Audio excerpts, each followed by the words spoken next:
What's your I met a celebrity, but didn't let on that I knew who they were story? My dad and I bumped into Michael Jordan at a Walgreens near Chicago. This was back in 2006 or so. We were picking out birthday cards for my mom, and MJ and his son came in the same aisle browsing some cards. My dad kept his cool and continued to look through different cards, giving him his personal space. I, on the other hand, was 9 years old and in awe, sort of staring at him. After MJ picked out his card, he winked at me and gave me a walk-by fist bump. Didn't really set in until I was older. How cool that was. I worked at a Barnes & Noble and I was a clerk, but once or twice I'd be called over to the in-store Starbucks cafe to help out whenever they were understaffed. One time, Alan Rickman came up and ordered something. I can't recall what. I wrote Hans Gruber on his cup though. He smiled at me when he noticed it. I was in a bookstore in Ree and was in the horror section.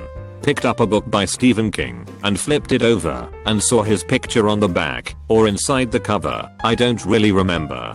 I look up and in the next aisle over, right across the bookshelf from me, is a guy that looks exactly like Stephen King. So I hold up the book and say, "Is this you?" "Yeah. Good books. Thanks." And that was that. My husband was vacationing in Arizona, killing time in a bar over a burger and a beer. A guy sits next to him, and my husband has a nice chat with him. The guy leaves, and my husband goes to close his tab and the bartender tells him it's been covered by the guy he was talking to. The bartender asks if he knows who he was talking to. My husband has no idea. Chuck Norris. It was his bar. I helped Steven Spielberg move his daughter's bags into her college dorm. I was working a shift helping first years move in, and I see a guy in a hat and sunglasses who is unmistakably Spielberg. I strike up a conversation, ask if he needs help with the bags, etc. First names only. We are from Circa. My wife, Kate, and I sent all our kids to East Coast schools though. Stuff like that. Later, when his daughter opened the door for the first time, he whipped out a camcorder and, wearing the biggest dad grin, recorded the whole thing before turning the camera on my friend and me to ask us about the city. So, I have a supporting the luggage speaking role in a limited release home movie film shot by Steven Spielberg. I used to be a server at a Mexican restaurant right outside La in the late 90s. One day Leonardo DiCaprio came in with who I assume was his mom to have lunch. This would have been post-Titanic, so really at the peak of his breakthrough mega celeb status. He was wearing a bowl cap, sunglasses and unshaven, but I recognized him anyway. I didn't let anyone know, and I wrote something like, "Your movies are awesome. I hope you liked our food" on his receipt when I dropped it off at the table. After he left, I swung by and picked up his payment, and he had left me a note back that said, "Thank you so much for not blowing my cover with a $100 tip." Shit was awesome. I was only like 19. I went and got some PlayStation games with it after my shift ended. Was walking out of a gas station over on Crescent Heights and Sunset and heard a hey coming from a cracked window on tinted out Range Rover that was parked at one of the pumps. I walk over to the car to see Jeff Goldblum, who had somehow seen my gold ring I was wearing on my right hand from 20 feet away. He proceeds to tell me how he loves my ring and has been looking for one just like it, and asks me where I got it. I tell him it was my grandfather's, and he asks to see it up close. I hold my hand up to Jeff Goldblum. He takes my hand, gushes about the ring for a minute and thanks me. I said sure, and walked back to my apartment. I like to think we are friends now. Samuel L. Jackson was on my flight. I was second to last to board the flight, and there was all this commotion with the flight attendants and gate crew. Once I approached the door of the plane, I realized they were all looking at Samuel L. Jackson. He was standing by the cockpit making himself available to passengers/fans. I played it cool. Didn't say a word. Turns out, I'm shy around celebrities. I'm just glad I didn't make a snakes on the plane joke. In the mid-90s I was a cab driver. Our service was like a cross between a limo and a taxi, and we serviced some fancy resorts. As I dropped off my passenger at a resort, another guy asks if I'm a taxi, and I say yes, so he tells his friend their cab is here. His friend got in the car and said, "This ain't no cab, smells too good to be a cab," in that unmistakable Chris Rock voice. He and his friend just bullshitted with each other for the 15-minute drive to a local nightclub. There was a white kid trying to talk to a yellow cab driver ahead of us in the parking lot, and Chris Rock started imitating the kid. Like, I need a ride. Yeah, I'm drunk, but I need a ride. And I was trying really hard not to laugh out loud. He wasn't nearly as famous yet at the time, but I had seen his stand-up routines on Comedy Central and knew exactly who he was, but didn't go fanboy on him. 10/10ths would drive Chris Rock again. Conan O'Brien. My college friend's dad owned an Irish restaurant in Manhattan, and she waitressed there back in the 1990s. She said he was super rude to the staff and was a bad tipper. One day a bunch of us were walking in the city and we saw him at a sidewalk cafe. We stopped and stared, and he noticed we were talking about him. My other friend went up to his table and asked him to take a picture of us and handed him her camera. His friends at the table had a huge laugh at his expense as we posed for a picture without him in it. We never let on we knew who he was. Now we all hold dear and or sent a photo of us with a funny backstory. My mom is a big sports fan. One time she was shopping at and saw a really large, fit-looking man who she didn't immediately recognize but seemed familiar. She thought it must have been a professional football player or something, so she went up to the only other person in the shop, who was this smaller weird-looking guy, and asked him if he knew who the athletic-looking man was. The short guy looked at my mom and said, "That's my bodyguard, I'm Elton John." Not sure if this counts as a celebrity, but last fall I was flying from La to Dallas and the person sitting next to me was a Real Housewife from Bravo. I didn't recognize her, since I don't watch her show, but she did mention it to me multiple times during the flight. She wanted to apologize in advance in case there were fans hounding her at the baggage claim. Spoiler alert, there weren't. Hours later when I was checking into my hotel, she was there in the lobby and made sure to tell me again that she was on TV. Not sure if this counts, but when I was 15 I was really into playing StarCraft, being a 3-month-old game at the time, on Battle.net. I did mostly 3v3 games. After finishing this one particularly epic match, close game, we won. We all got into a chat room to talk about how fun that was. One of them says something to the effect of, "Not sure if you all care, but you just beat Ben Affleck." Of course we all asked him to prove it, so he told us to wait a minute and visit his official website's message board, benaffleck.com or something like that. He had just made a post in Red being Ben Affleck himself, about just losing a game of StarCraft. We briefly chatted with him, and that was it. Robin Williams used to walk around my own childhood country town near SF. I saw him once, after hearing many rumors about his sightings, not entirely unlike Bigfoot or Nessie sightings. My brain didn't fully comprehend what it was seeing, but I could tell he was trying his very best to remain incognito and not draw any unwanted attention. We locked eyes. He smiled, I smiled and nodded back, and we both went our separate ways.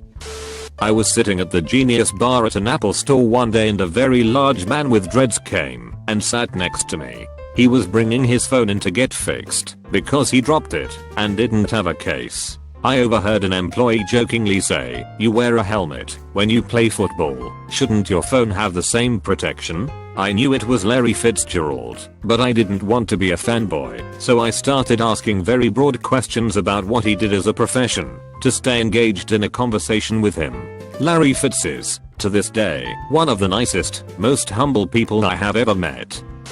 I met Justin Timberlake and had no idea it was him until someone told me afterwards. Went to a basketball game with my dad, and we stopped by the bar area in the arena first. The game had just started, so it was pretty empty except for the bar itself. My dad goes to the restroom and I walk up to the bar to order a beer. There's only one seat at the bar next to a guy in a baseball cap and sunglasses. I politely ask if the seat is taken, and he just says, "Nope, it's all you, man." We shoot the shit for a couple minutes. He's sitting on my right and eventually he says he and his wife are going to go to their seats. He extends his hand and asks my name. I tell him and ask his name. He says, "Justin. Nice to meet you, dude. Have a good night." He and his wife leave and the bartender comes up to me and says, "You know that was Justin Timberlake, right?" I immediately did a double take and couldn't believe I didn't recognize him even with the hat and sunglasses. I told my girlfriend at the time, who was a huge Justin Timberlake fan, and she couldn't believe I met him without knowing it was him. She wouldn't let it go for like a month.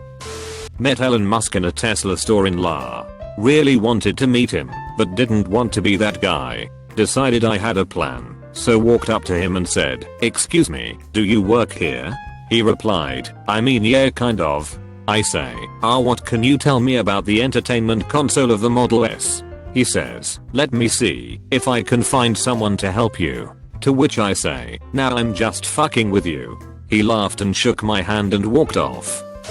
My dad met Robin Williams in an elevator. He got in, and they rode a few floors in silence.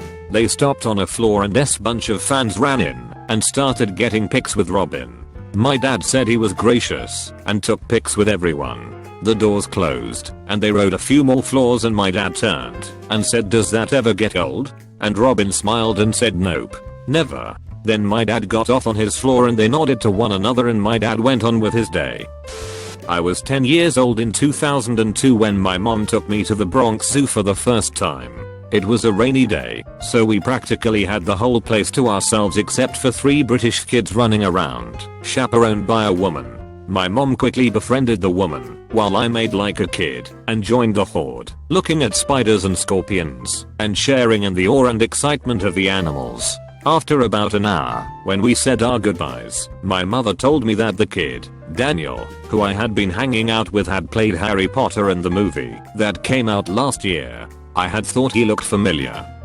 When I was younger with fewer responsibilities, I used to just drive around for the hell of it. To me, driving as a hobby, late at night, was my favorite time. The streets are empty. My uncle is like this too. I asked him if he wanted to meet at American Coney Island. We sat down in a booth. A couple guys walked in after us and sat down behind us. Eminem, Drive, Dre, and a guy I later found out was Jimmy Iovine. We paid them no attention, but we knew who they were. They finished before us, and as they were walking out, Eminem nodded at us and said, "Thanks for not making a big deal about this. We got you." He and the other guys disappeared around the corner. Jared Leto. I work in an outdoor goods store in Boulder, Co., which, for those who don't know, is one of the biggest climbing towns in the US. He came into the store to get some stuff, as he's known to travel here and climb with other big pros, notably Alex Honnold, who is a buddy of his. He had been outed in the middle of the footwear department by a coworker on mine in front of a big group of customers, so by the time he got over to the climbing area where I work, he was really on edge and unfriendly. I walked up to him and honestly just acted like he wasn't hot shit. I acted like I didn't really know who he was and just spoke to him like any other customer, even breaking conversation with him at several points to answer questions for other folks as opposed to giving him my full undivided attention. After about 5 minutes of that, he totally relaxed and his entire demeanor changed. He went from being somewhat rude and cold to being very chill, calling me bro, etc. And I ended up walking around the store with him for like 25 to 30 minutes helping him shop. The only time I implied I knew who he was towards the end as I was ringing him up. He asked me to recommend some climbing spots close to town like the Flatirons. It was a beautiful Saturday, and I said to him that those places are great, but he'll get bombarded by people if he goes there, and I recommended some spots just outside of town instead. He sorta leaned in and thanked me for my discretion, and that was it. It seemed like he really just wanted to be treated like a normal guy. I met Simon Pegg when I was working as a cashier at Borders. It was like a Tuesday in the afternoon and the place was empty. He came up to me with some stationery and I started ringing him up. The entire time I was thinking he looked so much like him, but I didn't think it was him, since I wasn't in the UK and as far as I knew he wasn't filming a movie in Chicago, so it was a pretty quiet transaction.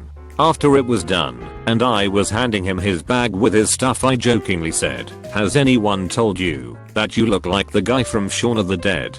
He replied, "I'm the guy from Shaun of the Dead." Wolf Blitzer was a monumental douche in 2004. I was working in Atlanta and staying at the Omni Hotel, which also hosts CNN headquarters. Drinking in the hotel bar one night after an exhausting day of work. Just wanted a drink and some socializing, but not too much. So I sit next to this dude and get a drink. Keep in mind, we are sitting close together at a bar, so I never really turn to look at him. Small talk ensues, and he talks about his work and how his travel schedule is killing him. We commiserated as I traveled a lot back then. I could tell he was baiting me to ask him more and more questions, but I just wasn't into it. Finally he implies that he was on TV, so I bit, "Oh yeah. Have I seen you on anything in particular?" Incensed, he responds, "Yes, I'm Wolf fucking Blitzer. Sorry dude. I paid my tab and left." I met a celebrity, but I didn't realize who he was. I posted before in a thread, buried in 10k comments. Doubt anyone saw it. Years ago, like 20 years ago, I went to see Adam Sandler stand up at a small comedy club. Clearly I knew who he was, because I got tickets to his show. My date and I were running a smidge late, and ran into a guy in the lobby. A guy I used to work with, so I was like, "Hey, Danny, how are you doing? What have you been up to?" He was like, "I'm good, how are you?" I responded that I was good, but running late for the show. Had to run, and he said, "Okay, have a good night," and walked off. As my date and I walked into the club, he said, "You know who that was? It wasn't Danny. It was Adam Sandler." But, gotta say, he played the part of Danny well. One of his better roles.